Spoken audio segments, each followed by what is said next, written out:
Hey everybody, and welcome back to the vlog.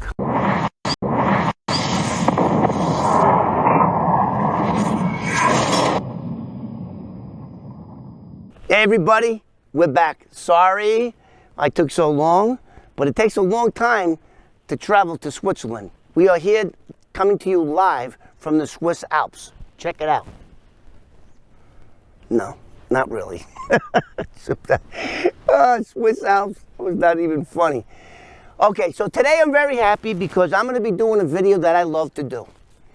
And those are videos that make me look cool. So, one of our viewers, whose name has slipped me now because he requested that I do this video like a couple weeks ago. Here it is right now. Boom. Am I going to be here or am I going to be here? There. This here? Okay, boom. It's right here. So he asked if I had any more car chase stories. And as a matter of fact, I do. I have a whole bunch of them. But you got to separate the newsworthy car chase stories from the everyday run-of-the-mill. You know, today you could go on YouTube, car chase stories, and you see a cop that's going to pull over somebody. He gets out of the car. The guy takes off. They chase him. Then he crashes, or they catch him. End of story.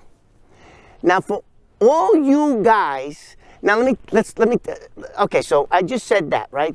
This story is great. This was heralded, is that the right name? As New York City's most wildest car chase in the New York City history. NYPD chasing a car. It wasn't even stolen. Okay.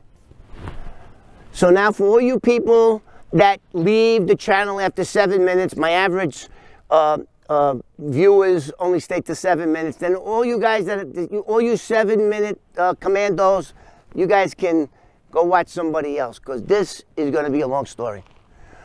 So unlike every other car chase story, this story from start to finish is unbelievable. And it is all caught on tape. That's right. I and my passenger filed a civil lawsuit, and we got $290,000 from New York City Police Department. As far as the criminal charges of reckless endangerment and all these other things that I did during the 1-hour chase, all got dismissed. So we're going to be doing, I'm going to be telling you about the car chase now. And then in the next video, we're going to just put up the CD. That's right. Because what happened is, once you file a lawsuit, you then have subpoena power. That's why I love lawsuits. Everybody check me out. I filed more lawsuits than anybody. So you have subpoena power. So the first thing that we did, my attorneys did, is that we subpoenaed the 911 calls and the actual radio transmissions from Central, which is the dispatcher, to the 32 police cars, 64 police officers, plus a helicopter. All those radio transmissions, you're going to hear them. And for all you guys that are car guys, when you put this CD into your car stereo system, you're going to feel like you were a cop chasing Kevin Maher and company. Constantine Tellis was a used car salesman back in 1992 when this happened.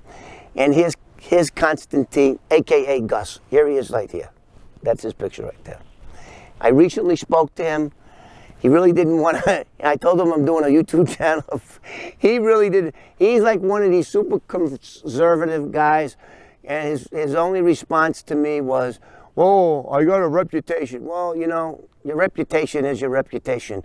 We were the plaintiffs. All those cops turned out to be the defendants in a civil lawsuit. Okay, so much said for Gus. All right, so now, where was I? The chase. The chase starts off Let me tell you what happened. Let's go back to what happened. So remember everything I just said. This is what led up to what happened that night. I, as all the people who read my book know that I'm a car guy, that I actually went to prison for 4 years for reckless endangerment in the first degree, a class D felony punishable by 7 years. And they threw the book at me because I had a high-speed car chase that lasted 100 miles from the Bronx to the Catskill Mountains. No joke, with a 426 Hemi Roadrunner. No joke. It was like something out of, it was better than any movie that anybody's ever seen in real time. So now, I'm living in Astoria. Constantine Tellis, a.k.a. Gus, is a used car dealer, and he has a dealer plate. And I said, let's go out and try to meet some women in the city. I'm in Astoria at this time. So Gus goes, sure. I said, listen, at that time I had a brand new 1991 Corvette, and I didn't want to drive it drunk, because I know I'm going to get drunk, right? Which I'm Irish. I could split a six-pack with most people, and I'm drunk. I'm drunk. And the next thing you know, I'm fighting. I'm in a car chase. It's just who I am. So now, Gus comes over to my apartment. We take his 1985 Cadillac Eldorado with a 4100 with a TH 4100 engine. It's front-wheel drive, two-door, maroon, and it has 249 cubic inches and 135 horsepower. This was the first car chase I was ever in where the police had me outgunned. They had me outgunned by 101 cubic inches in their Chevy Caprices. They had a 350 and 190 horsepower, and man, they just dominated me. So I had to do all my trick shit to lose them. Not once, not twice, not 3 times I lost them. But I had the helicopter. They just kept, they wouldn't stop. So let me tell you what happened. So that's just setting the stage here. And if you look at the thumbnail, my friend Brett from NYC Crime Spot did the thumbnail. He actually put the maroon Cadillac right up against the door of White Castles on 21st Street and Broadway in Astoria. And holy crap, it looked like he parked the car, the imaginary car, right where we did. And so it's just mind-blowing. So kudos to my friend Brett at NYC Crime Spot. And please check out his channel. The guy is just phenomenal. So anyway, where was I? Okay, Gus is picking me up. I know I'm going to get drunk. We go to the Upper West Side of Manhattan, and we were trying to pick up women. And it seemed like every club we went to had nothing but guys. Like, what the and we're drinking and we're drinking. Now we're drunk, okay? So we go back home. We go down 2nd Avenue, get on the 5-9 bridge, cross the bridge, wind up on 21st Street, and we're leaving. And now I'm drunk, Gus is drunk, and of course, I don't go anywhere without one of these. This is a real New York City police shield. And I know enough about cops in New York City that I would have no problem convincing anyone I show this shield to that I'm a MOS, member of service, and I know all the lingo. So let's put this up there so that they can see that this is a real shield. Okay, so we're driving down 21st Street and Broadway, and I go, I'm hungry, let's get some White Castles. That's gonna be a good idea. How harmless could that be? I know I'm already drunk. And for all you people out there that know anything about the Irish, I am 100% Irish. So all you gotta do is add alcohol to an Irishman, and that's it. Because we love to fight. And I'm no different. I love to fight. Just give me a half a reason. So now I'm drunk. Now I got plenty of this in me. And I'm looking for a couple of sliders. I think they call them 19-cent hamburgers. They're little square jobs. Anyway, so we pulled. We're going down 21st Street. I said, let's, White Castle, it's open 24 hours. Let's go in. So he pulls in to like a little parking lot, and boom, we pull up right up to the side door. Now, there's a front door on 21st Street that a whole bunch of stuff is happening that we don't know. So I go in. We go in. I walk up to the counter. The manager of White Castles is in the office, and he's watching everything on closed-circuit TV. Meanwhile, unbeknownst to us, on the other door, there's a bunch of guys. These are black guys, and they're beating the crap out of a little Puerto Rican guy. We don't know this. We didn't see that. We pulled up into the side door. Just look at the thumbnail, the picture. There it is. So, of course, I'm drunk. I got my shield. Fuck it, man, I'm fucking, I can do whatever the fuck I want. And you know what New York City cops call this? You know what we call this? I've never been a cop. This is master shield. Whenever you pin somebody, whether it be on the job, you got carte blanche. You come and go and do whatever you want. So now, I'm in front and we're about to order, and these three black guys come in, and they're pretty big, but they're skinny. They ain't got no weight. So they come in chasing this Puerto Rican right by me, and they corner him, and two of the three start whipping this guy's ass. So what do you think I do? I'm drunk. Hey, knock it up, break that up. And the one guy goes, F you, like the tall guy, right? And I go, hey, F you, not police. I go like this. So I take the shield and I put it on my neck, and I got my shield on. And he goes up to me, right? I guess he doesn't know that I'm Irish, and I'm, I guess he doesn't know that, right? And he goes, F the police, F you, F the police. And he comes out, and he does this. Now, for all you guys that are fighters, he does this.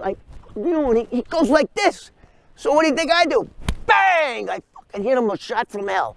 I hit him a right uppercut, right to the chin. He went out like a light. In fact, he was even snoring right on the floor. Meanwhile, the manager's in the back. There's a fight, more fights going on outside. And that's what you're going to hear when you hear the CD. You're going to hear 911 operators called, there's fights. So now, the store manager is in the back. He picks up the phone, and he says there's two New York City cops that are having a fight. They're fighting. You're gonna hear him describe what I'm doing to these guys. Now let's talk about Gus. What did Gus do? Gus did zero. Gus just stood there. Gus is not a fighter. Gus is a meek, mild guy from the story of Queens. He's just like, he's not a fighter. So he stood there while I did all the fighting. Now I'm fighting three guys. So I just knocked the one guy out, got my badge on. Now the manager, and so he's watching all of this take place on a black and white TV, circuit TV, and you're gonna hear him on the 911 call. And so now the other guy. So for all you guys that are fighters, there's no greater feeling in the world that when you throw a punch and you knock somebody out. It is euphoric. It is like euphoric, and it just builds your confidence up. So now the next guy, and don't forget, these guys are like 6'1". These guys are big, but they're light in the ass. They're like 120. They're probably dope fiends from the projects down on 21st, Ravenite projects. So anyway, so then it goes, hey, so the other guy, what does he do? He just sees me knock out his boy, knocked him, collapsed. The guy just collapsed, knocked out before he even hit the ground. Now this guy's coming at me. So I go, come on. So he's charging at me, and I run right towards him, and I hit him with the same punch that just knocked out his homeboy. And he goes down. He was TKO'd. So that was like a technical knockdown. He was down on his ass, and he didn't know what day it was. He was trying to shake it off. He got up, he fell down. So now, the third guy. Now, mind you, all of this is being related to the 911 operator through the guy, the manager in the office, watching this all take place on closed-circuit TV. So now I'm feeling like, now, meanwhile, Gus is just like, what do I do? I think he just went back to the car. I don't remember. He was in the car. So now I guess these guys were thinking that the police, which the police don't throw punches. The police don't fight. The police will grab you, they'll tussle with you, but they're not going to throw down. So that's where these two guys made their mistake. They thought I was a real cop. And actually, I'm not a real cop. I'm a convicted felon with a fucking badge. And I just knocked your boy out. So now I got the second guy stunned. Now I go after the other guy. And what does he do? He wants no part of me. That's okay. Let the kitty come. There's a little kitty here. If the kitty comes over, pss, pss, pss, come on, kitty. I love animals. So I now I go after the guy that's beating up this little Puerto Rican guy. And when I say little, I'm thinking it's 5'5", 5'6", maybe 120 pounds. And these three guys were going to beat the shit out of him for whatever reason. I don't know. So now I'm going after the other guy. And I just want to beat his ass because I'm pumped up. Never in my life did I ever knock out two people within seconds. And I got the manager in the back doing a blow by blow. Oh, that fight! Oh, he's hitting him. You're going to listen to the CD on the next video. We're going to put them up, both up at the same time. So after this video is done, you'll be able to hear the entire hour and 10 minutes of the car chase that ensued and what happened. So anyway, then a New York City cop comes in. So this guy was just driving. It didn't get relight. He showed up because he saw them beating up the other Puerto Rican's friends right outside on 21st Street. So he comes in and he sees my shield. And he goes, hey, what's going on there? I go, hey, I'm on the job. He goes, let me see your ID card. So I go, I don't have it. It's in my car. Now, a lot of New York City police officers, they have what's called a shield case, right? That just has the shield in it. It opens up 3 ways. There's a way that you can hang it on your neck, and that's what I had, right? It was a New York City detective shield. So, and a lot of cops keep their ID card in their wallet. So the guy goes, let me see your ID. And I says, it's in my car. And he says, give me the badge. Yeah. And he goes, what's your tax number? So at this time I'm working with the New York City Police. So I know every lingo. I know everything there is to know. So a tax number is what's called a tax registry number. It's a 6-digit number. And so the first 2 digits will tell a police officer what year you came on the job. So I said 871-460. And he's looking at me at that time, I was 30-something. And he's looking at me, so he went, okay, he knows what a tax, so he goes, tax number. I said, my tax registry number is 460-128. So he goes, okay, go get your ID, go get your ID. So as soon as I start walking, the other guys regained consciousness, and they're fighting again. They're fighting. So I walk to the car. He's got my badge. He thinks I'm a New York City detective. He's got my badge, and he's calling. Now I get in the car, and Gus tears off. So now they're thinking, oh shit, a member, MOS is member of service. So they're thinking that a New York City police officer just got kidnapped, and holy shit, they call it 13, a 1013. Now 1013 is the code for assist patrolman. That means a cop is in trouble, every cop comes. It's a 13. Now when you guys listen to the CD, when they go 13, they're talking about a 1013, assist patrolman, cops getting beat up, holy shit, we're not letting that happen. So, oh, I'm losing my cheap ass Rolex here. Okay. So, I get in the car, we take off. Now they're going, oh shit, a member of the service MOS got kidnapped. Oh, so now they're all coming. Gus is driving, and Gus, as I said before, is a meek guy. He cannot do this. And don't forget, the car I'm driving is not only have 135 horsepower, it's a full car, it's a full-size car. It's a Cadillac Eldorado, front-wheel drive. I have never been in a car chase with a front-wheel drive vehicle. Never. So now, They're coming. I look in the back. We're trying to get to the Triborough Bridge and get out of there. At this point, we weren't being chased because the patrolman, he's dealing with this riot, and all the cops are coming. So anyway, I'm going full blast. We're going full blast. We get on the Grand Central, right by the 114th precinct, and we're on the Grand Central.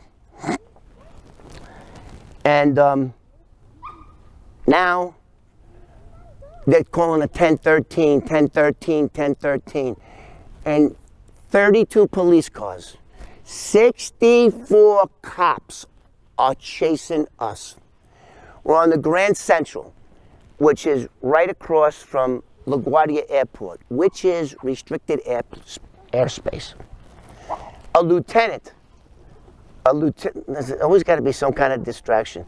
A lieutenant who was a Vietnam veteran, he was in the Marine Corps and he flew helicopters in Vietnam. So this guy's a very talented pilot. So everybody's getting so worked up that a New York City detective just got fucking kidnapped that they're going balls out. And the next thing I know, there's a helicopter to my left, right across from LaGuardia Airport. And as I said before, I have 135 horsepower, they got 190. One cop car comes to my left. One cop car, which was a New York City Housing Authority cop car, is at my right. And then one gets ahead of me. So the three of them have me blocked in. The helicopter is maybe 60, 80 feet above the ground. And they're right there. So now what do? So, oh no, before that, I forgot. Before that, Gus wasn't cutting it as far as driving. So what did I do? I jumped in the back seat, pushed him out, and now I get in the front seat. All of that was witnessed by the New York City cops that were chasing us, and they, as you hear it, you'll see, they switched drivers.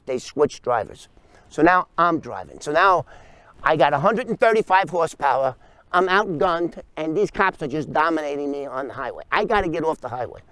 So the helicopter's to my left. The LaGuardia Airport is to my left.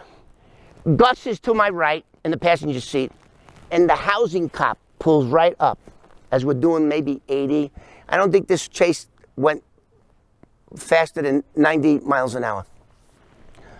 So anyway, the cop takes his gun out and taps the window right in front of Gus's face. Gus turns to me and he says, he's got his gun out. So I take my right hand with Gus's face and I pushed it back.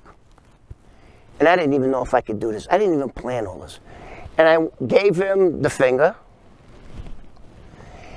And then I jammed on the brake. And as soon as my front bumper was parallel to their rear bumper, I hit the emergency brake and I spun it around like something like, I don't know what. Once, twice, 3 times. Whoa! Now I'm facing the other way. I'm facing west on the eastbound lane. And of course they're reporting it. And now now all the cops are going, woo, woo, woo, woo. So I go, whoa, and I'm in the middle lane and I'm going right for an ESU truck, which is Emergency Service Unit. They have like, the truck looks like ambulances. And they were in the chase as well as a New York City ambulance. So I'm going and I'm building up speed with my 135 horsepower car. So to give you an idea, this car right here has over 600 horsepower. So this has more than 3 times the horsepower as that 1985 Eldorado TH 4100 motor had. This car right here. And see, I'm from, in case anybody don't know where I'm from, right here, I'm from the Bronx.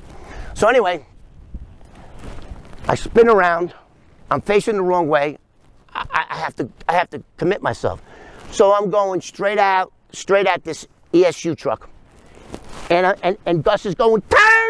I go, I'm not gonna turn. If I turn and he turns and we both turn together, I'm just standing my ground, standing my lane.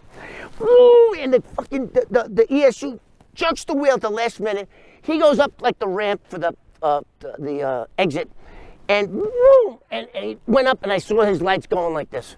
Now what am I facing? I'm facing a New York City hospital corporation ambulance coming right at me. They do the same thing. I just close my eyes. Meanwhile, all 32 of these cop cars. And we know, how do we know we're 32? Because when we subpoenaed the radio transmissions and the 911s, we were able to get all their call signs. So there was 32 police cars, 64 cops, because there's 2 per cop car. And anyway, as I did the flip, I forgot to tell you, the helicopter, I guess I caught him off guard, and he banked. He banked right over the Grand Central Parkway, and it was going dun dun dun dun dun. I fucking thought the helicopter was going to crash. I really did. I dun dun dun dun dun dun, and I woo woo woo, and wham, gone. And I lost them all. But the wise guy in the helicopter, I couldn't lose him. So you guys are going to listen to the video, the CD, and so. We lost them once. We get in the car. Now, every cop in Queens, my car chase went through every single precinct in Queens except the Rockaway precinct, which I think is the 100th precinct. Hi, kitty. I just made a new friend, guys. Did you see? Hi. And anyway, so we wind up in a residential area. And we didn't know where we were. I think we were in Bayside, Queens. Look at my friend. I got a new friend. This cat, as soon as we came here, he came right up to us, a real friendly cat. Anyway, so where am I now? So I'm looking up, and this helicopter must have went way up, and I'm seeing these flashing lights, and I go, dude, could that be that helicopter? I said, let's get in the car and go. So we're going, and sure enough, they pick us up again. The chase is on. They pick, and then I lose them. So now, as you're going to hear this on tape, this is another funny story. So back then, a lot of New York City police officers who was in the police academy could not pass the test, the driving test to drive a police car at high speeds. They were not qualified because most of them never had a driver's license. Because in New York City you don't need one. So anyway, they couldn't drive. So there was this one girl, this black girl, that had there was 14 accidents. 14 accidents by radio cars, radio motor patrols there was 14 accidents with 8 police cars. So some of them crashed more. And so I'm going to tell you about her, this black girl. I'm going to tell you. So they were chasing me, Queens Boulevard, up. Everybody that knows anything about Queens, you're going to see where I was, where I went, where I was going. They just wouldn't stop. So that one girl had 4 accidents and then totaled out her car. She totaled it out. She was so nervous when she spoke to me, but I don't want to get ahead of my story. So now, it seemed like every time I would lose them, they would be, I don't know how many cops' cars are working one precinct, but God Almighty, it seemed like there was 100 of them. They were coming out of the woodwork. And as you can see, as you'll hear on the tape, they're going eastbound, I'm going westbound, they're calling me out, and this guy's up in the air. So, I had to bump up my game. I did not have any horsepower. I did not have a real rear drive car. They had police performance packages, and police cars aren't regular cars. I mean, they got performance handling, they got bigger brakes, bigger cooling, everything it's a police car. I had this friggin' Eldorado with the TH4100, piece of crap, 135 horsepower.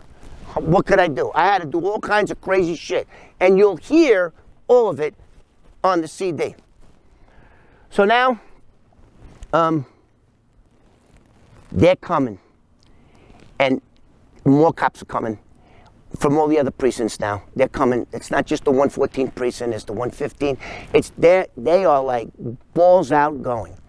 And what I didn't know was that the duty captain for Queens County kept saying, what are they wanted for? Terminate, terminate, terminate. And all they kept doing. So now the dispatcher is telling them, terminate, terminate. What's he wanted for? Now, by this time, the cops got my shield. And all New York City detective shields have a shield number. They have a shield number, just like a license plate number, see? The shield number. So they run the shield number. It comes back to a detective in Brooklyn, and they call him up at 4 o'clock in the morning. Are you okay?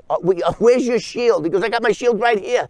And this is what we call like a dupe shield. So anyway, so by this time, they know that the badge that they have is not assigned to me. They know it. They know. So now they're chasing somebody who impersonated a police officer, and they had a fight that was playing cop. Fucking, I don't know. Anyway, so now at this point of the chase, the duty captain comes on and he's telling the dispatcher, terminate, terminate. The chase is getting like wild. I mean, it was the wildest police chase in New York City history. And it wasn't just a police chase. We're going to tell you the 4 things that happened, the multiple things that happened during the chase, what happened when we got arrested, and what happened to the civil lawsuit. So now, this poor guy, Gus, this poor, meek, mild guy, Gus. So they're chasing us. And I got them all behind me. And I'm jumping curbs, I'm doing things that no Cadillac Eldorado was ever meant to do. And then, I guess I'm on Bayside, approaching Nassau County.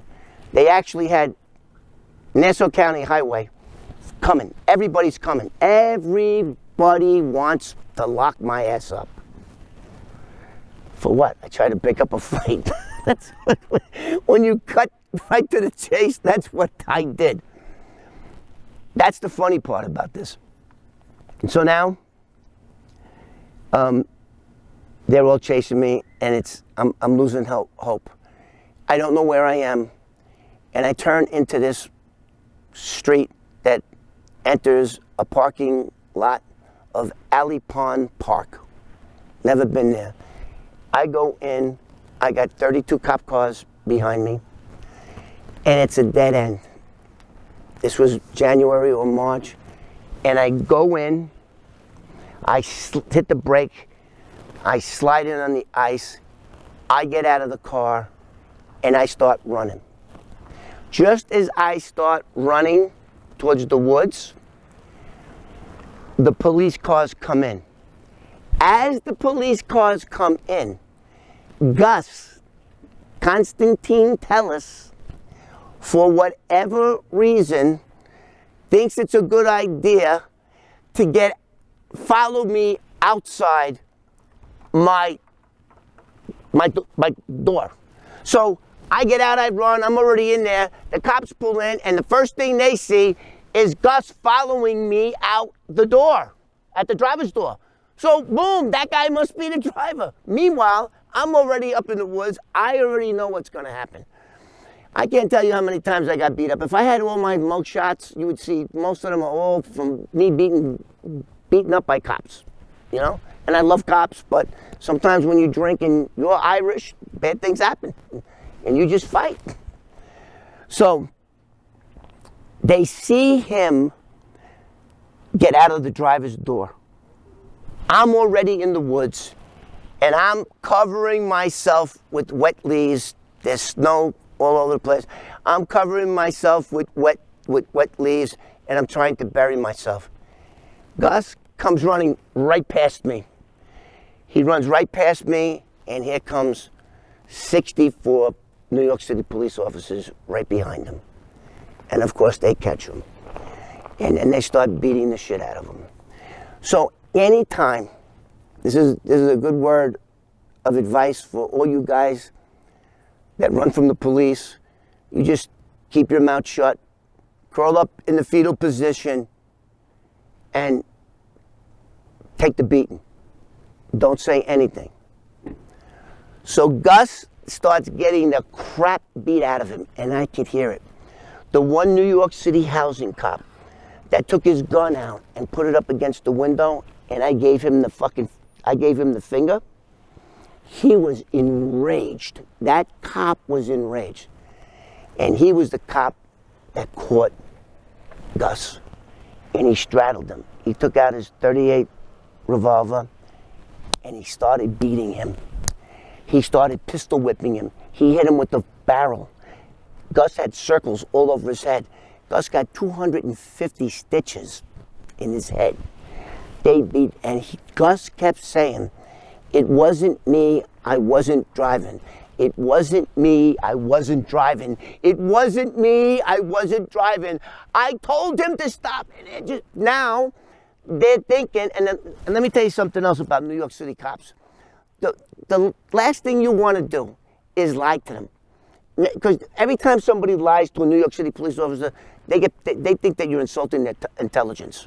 You know, 90% of the time, if you're upfront with a New York City cop, you're gonna walk. You're gonna walk if you just be right. He kept saying, "It wasn't me, I wasn't driving. It wasn't me, I wasn't driving." And they beat. They were. What they did to him was unbelievable. Meanwhile, helicopters up there, and they got the light right on me. They saw me. And now all the cops come and get me. Now, the cops that got me, the only thing that saved Gus Tellis' life is the fact that there were 64 cops trying to get to him at the same time. They all wanted their licks. They was a circle, they were kicking him, they were throwing flashlights at him, they were doing everything imaginable to poor Gus. Because he kept saying, "It wasn't me, I wasn't driving." And they saw him get out of the driver's door. They saw him, So now, the cops to get me. So they start tuning me up. And I just covered up the best I could, and I took it. Meanwhile, remember I told you they had an ambulance following us? Now that ambulance pulls in. So once the ambulance pulled in, the cops that were beating me, I mean, they broke my teeth, they gave me a cut on my head. They were just like throwing me a beating. Where the cops that were beating Gus were trying to kill him. Because I drove into the worst place possible. It was a closed New York City park, dark. It was 4 o'clock in the morning, and they could do whatever they wanted to us. And all they had to say was, "He pulled this." They overdid it with Gus. They did. So now, the ambulance that was chasing us, they beat me up, and they throw me in the ambulance, and they take me, I think it was Queens General. And I'm in Queens General, and I'm going, and I kept going, "What about my friend? What about my friend?" He said, "I don't know, dude. I don't think he's gonna make it." That's what they were telling me in the hospital. So I'm on a gurney. I'm handcuffed to the gurney. And by this time, I'm making friends with the cops. I'm telling them who I am. And, and that I work with them and who I am. Then all of a sudden, the two doors, like the saloon doors, bang, swing open. And they're running with this guy. I'm in the gurney here, and they run this guy right past me. And I tell a cop, "Oh my God, what happened to him? Was it a car accident?" He goes, "No, that's your pal." I go, "What?" He goes, "Yeah, that's your buddy." And rushed him into surgery. His face, he looked like Quasimodo. His head, his hair was all drenched in, the photograph that I got now was taken 8 years ago. So he had jet black hair. Gus was a good looking kid. He's still a good looking man now for his age. Not quite as good looking as yours truly, but you know, I'll give it to him. And it's always got to be like a tractor trailer or some shithead. Here's this guy from Green Acres. Green Acres is a place for me. Fucking guy with a tractor. I'm in, what did I tell you I was in? I'm in the south of France. Where am I? Oh, Switzerland, yeah. Anyway, so they rush him in, and I started crying. I said, dude, how can you do that? How could you call yourself cops? He's had nothing to do with it. I said, dude, look what they did to this man. For what? And it was for me giving the housing cop the finger, because that guy was the first one that got Gus, and he thought it was me. He thought I was, and why wouldn't he think? He saw Gus come out of the driver's door and run towards the woods. Meanwhile, I'm already there. I'm like, you know, I'm from the South Bronx in New York City. I'm not falling for no okey doke. I know what to do. Poor Gus, he didn't. He never had a criminal, never been arrested in his life, never nothing. So anyway, so now we're all effed up. So now what happens is, the arresting officer was the officer from the 114 precinct that showed up at White Castles. He was the arresting officer, but he was not the apprehending officer. So now that guy shows up. Okay, you're two under arrest, you know, and then they worked on him for like 10 hours. It's the next day, and they're taking us to a place called Central Booking. I think it's in the 112th precinct, and I don't know if they still have it that way. Anyway, so they do the paperwork at the precinct, then they take you to Central Booking, where they photograph you, fingerprint you, and then you get shipped over to Kew Gardens Court for arraignment. So, we went to Central Booking, got all our fingerprints and everything. Now we go to court. So the cop takes us to Kew Gardens, and he's got all our paperwork, and now I'm gonna go see the judge. So the guy, the correction officer over there goes, hey, wait a minute, what's this? You didn't fill this out. I can't accept this. What happened to these prisoners? They're all effed up. I'm not taking them in this condition. You gotta go back, bro, fill this out. And the arresting officer says, well, you know, I didn't apprehend them. I was there in the beginning, and they were apprehended by God knows who. When they beat us up, they took us to the Queen's General, and they all ran. They all ran. One cop was there. He goes, okay, this is your prisoner. Yep, whoop, and he took off. And now the arresting officer is stuck having to explain what happened to us. And he couldn't. So then there was a captain, came down, and then there was a whole bunch of and then finally we went to arraignment. The judge took one look at me and took one look at him, my partner, and he RO'd us immediately. Bang. And then we went home. So now, you guys are gonna listen to the actual chase from start to finish. If you know, and I'm also thinking about making that CD available to all my viewers. And in fact, I'll even sign it. I'm even thinking about that. If you guys are interested in this, because let me tell you something. For all you car enthusiasts, when you get in the car, you like to play driving music to make you drive fast. Well, when you put this CD in, like this car here has a high performance sound system. I mean, it's thousands of dollars. I put that CD in there, and man, it sounds like I'm there. It sounds like I'm one of the radio cars, because every time they keyed the mic, you could hear, whoa, whoa, whoa, crashing. You could hear everything. This is actually better than if it was on video, because you're going to be able to imagine, especially everyone from Queens that knows all these locations. You're going to be able to, because they keep repeating where I am, what I'm doing, how fast I'm going. I mean, it was like unbelievable. So, why is this chase different than any others that you've seen? Well, there's 4 parts of this chase. There's me fighting, and it was like the manager of White Castle was Howard Cosell, and he's going blow by blow, what I'm doing, what's going on. I mean, you have the fight, you have the riot, you have You have the cop ID. I mean, the story is just so mind-blowing.